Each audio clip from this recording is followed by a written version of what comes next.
We landed in Denver right on time. Because we arrived from the east, we didn't get to see much of the mountains, which started just west of the city. Just outside the security gate was a uniformed lioness. There were 2 cadets already there. As I got close, the lioness lifted the clipboard she carried. Name? Dipper Draper. Wait here. We have 2 more we're expecting. They were right behind us. You will speak only when spoken to. Oh boy, it was starting already. Once the other 2 arrived, she ordered us to follow her. We were taken out to a bus that was waiting in the arrivals area. About 40 other cadets were there. We apparently were the last to arrive.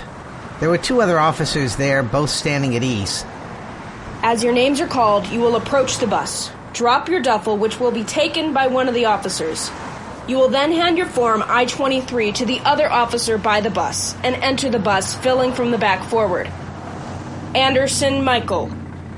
Ashton Ashley. Wow, she was reading through them Bristol, quickly. Simon. I retrieved my form from my duffel. Buchanan, That's the form that says that we read everything in the acceptance pack, including the usual regulations. I had read it so many times I nearly had it memorized. Draper Dipper. Uh-oh, she had gotten through the C's faster than I thought. I quickly got in the short line by the bus, dropped my duffel, which was grabbed, tagged, and placed in the bus in neat order. The other officer took my form and thumbed me to enter the bus.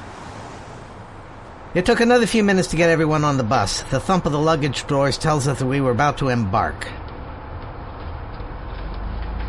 All right, Droolies, listen up. As of this moment, you are beginning basic training. I am Lieutenant Audrey Zim. You will address me as Lieutenant Zim or ma'am, and you will treat me with the respect you will show to every officer while at the academy. When asked a question, you will respond with yes ma'am or no ma'am. Is that understood? Ma'am, yes ma'am! You are about to enter the ranks of some of the finest citizens this great nation has to offer.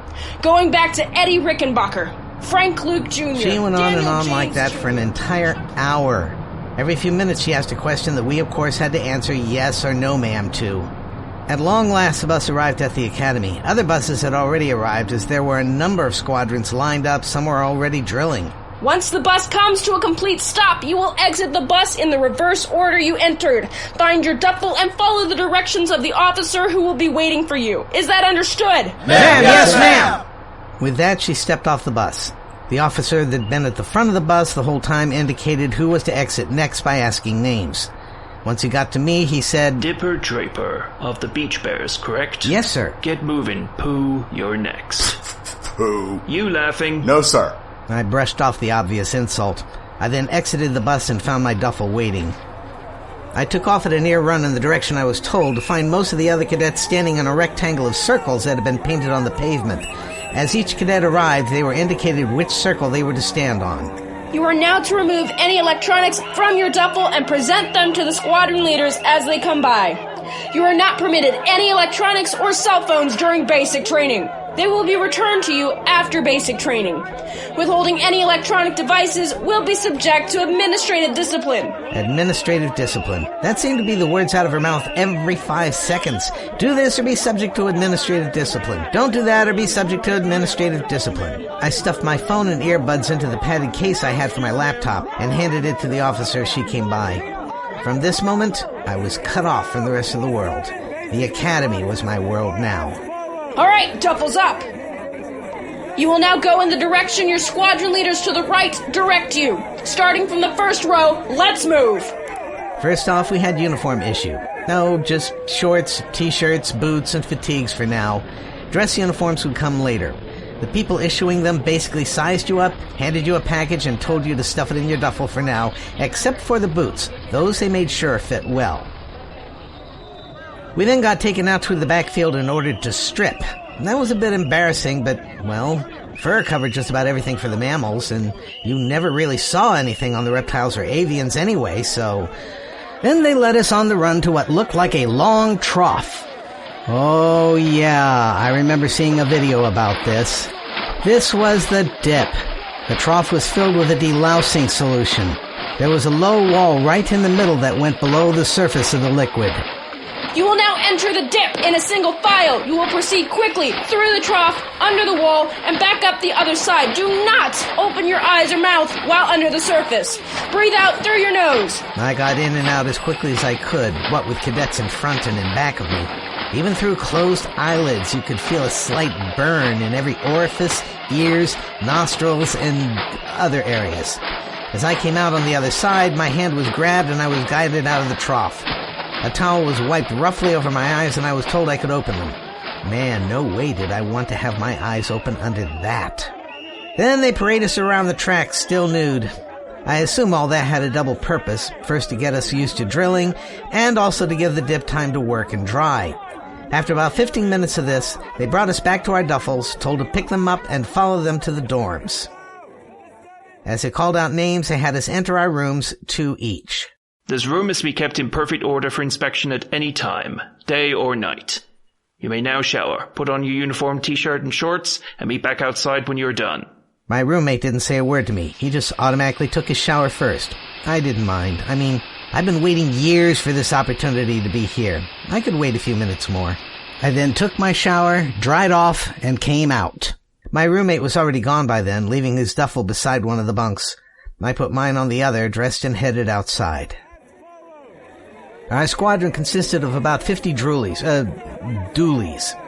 The officer often called us droolies, implying that we were too stupid to do anything but drool. And they could get pretty scathing when they wanted to. Most of us expected this. Apparently, a few took offense at the names they were called. Dang, I've been called some pretty nasty names growing up, but some of these were brutal. It didn't surprise me when a couple of the doolies dropped out that first day, one of which was my roommate. I got the impression he was coaxed into applying by parents and relatives from the little I heard as he spoke with Lieutenant Zim. And at the first opportunity, he chose the easy way out. Simply tell Zim they wanted to resign. They were taken to the XO, signed a resignation letter, escorted to retrieve their duffel and electronics, and unceremoniously shown the door. Just like that. Well, not just like that. There was a building set aside for them to arrange transportation back home outside the main gate. Nonetheless, it seemed really easy to quit, and much harder to keep going. The gaps in the line were filled, bets were collected. Yeah, it seemed that it was pretty common for doolies to make bets as to who would be the next to quit. I overheard a lot of their talk, and the odds-on favorite at this point to drop out was me. I could tell because I kept hearing whispers about Pooh, which had become my nickname, it seemed. Nope, wasn't going to be me. No way. The days passed fairly quickly since it was filled with activity from dawn to dusk and beyond. All about team building, discipline, and friendly competition. Well, friendly in the sense that it wasn't adversarial, but this wasn't phys ed at home. This was more like being at a school where everyone was a jock. I'm no nerd, but I didn't participate in team sports, and it didn't matter what team activity we did, I was, shall we say, on the lower end of the scale as far as speed, agility, strength, and the others in our squad let me know they were not happy. Come on, Pooh, you're holding up the squad. Yeah, Pooh, we'll never win intramurals if you don't get the lead out. Each day that ended, I wanted so much to go back to my room and just put on Birch's music. Oh yeah, no cell phone, no laptop. Not even a roommate to talk to anymore. I really should have brought a book or something. Well, it was just for a few more weeks. This was harder than I thought, but I could make it. At the end of the third week was intramurals. All the new doolies were involved by squadron in all the team activities. And our squadron, well, we lost in the first round of everything. Tug of war, caber carry relay, didn't matter. And it always seemed that afterwards, all of the rest of the squadron was looking at me. Come on, I wasn't that bad, but, well... Damn it, Pooh, this is all your fault. No, it isn't. Yes, it is. The name Pooh was beginning to get to me, especially since they were obviously using a different meaning of the word. It's one thing to get it from officers, that's expected. But from others who are supposed to be your squad mates? That's different. The next morning, they told us to dress in our fatigues. We were going to go out to the field for the next 2 weeks. It was about a 2-hour march. First thing out there was setting up the tents, which took a better part of 3 hours. We had to not only set them up, we had to deploy our cots and sleeping bags, then get it inspected. Then on to the obstacle courses. Many of us were already showing the strain on our muscles with slower reaction times, grimaces, and often some pretty nasty falls. At least now I didn't have to sleep alone, but listening to them complain about poo, meaning me, was really grinding. The bets kept pinning me as the next to quit. You'd think that they would at least let us go back to the academy for showers and changes of clothes, but no such luck. They did have field showers, which were barely private, and a place to rinse out your fatigues before hanging them out to dry while you slept. But that was it. The next day, we were doing our regular squadron drills when... Freeze! Everyone freeze! In a freeze, you had to hit the ground wherever you were. Find any cover you could if it was nearby. If not, just lie down prone and not move a muscle. I landed atop something. I didn't know what. Didn't matter. I had been ordered to freeze. Then the itching began. It felt like something was crawling on my chest. Then the itching became a burn.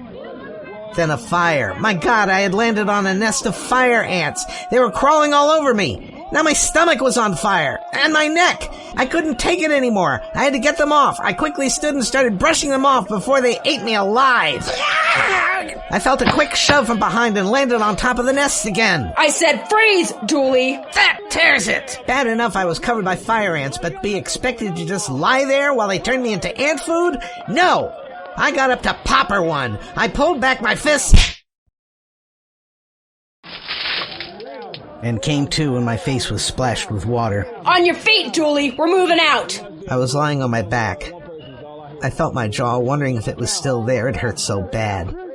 Apparently Zim had gotten to me before I got to her. Damn it. Even when it comes to revenge, I'm not good enough. We continued on with the drill, but it had just become twice as hard as before. Nobody was on my side.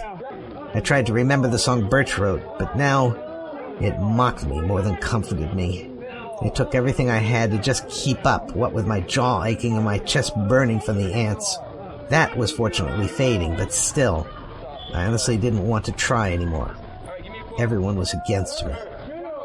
When we got back to camp, though, the tents were there, but everything inside was gone. Listen up, Droolies. The last few nights out here, you get the pleasure of field rest. You know where your tents are. Where do we pick up the sleeping bags and cots, ma'am? No sleeping bags, no pillows, no cots, no phone, no light, no motor cars. Not a single luxury.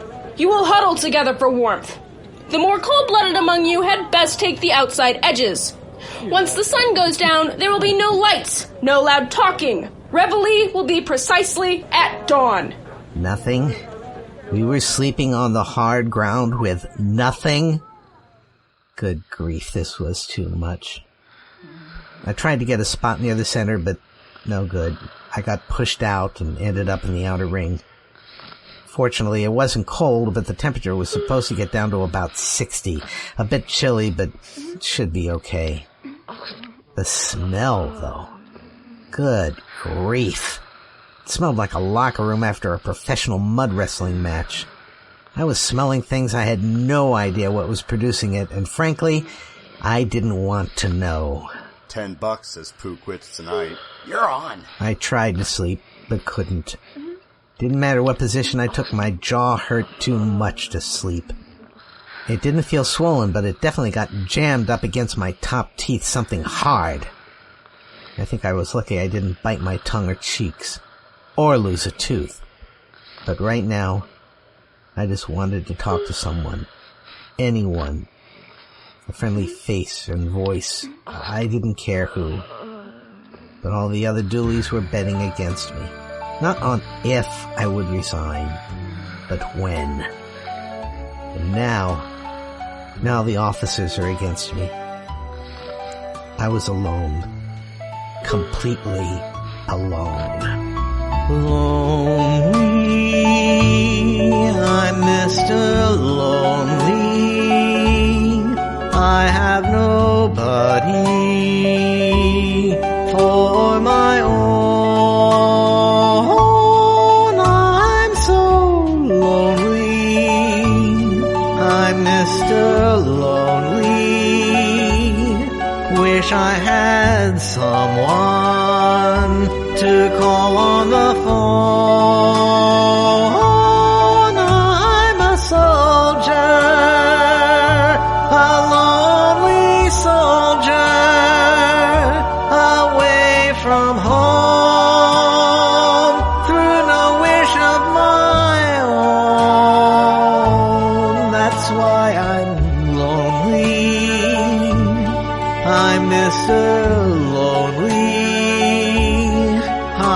that I could go back home.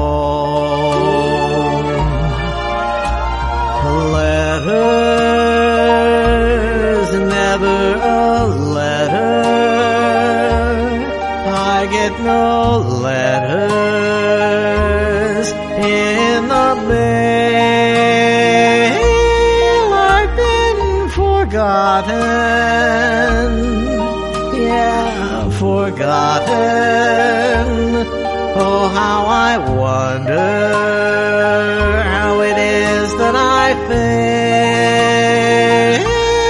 Now I'm a soldier, a lonely soldier, away from home, through no wish of my own. That's why I'm lonely. I'm Mr. Lonely. I wish that I could go back home.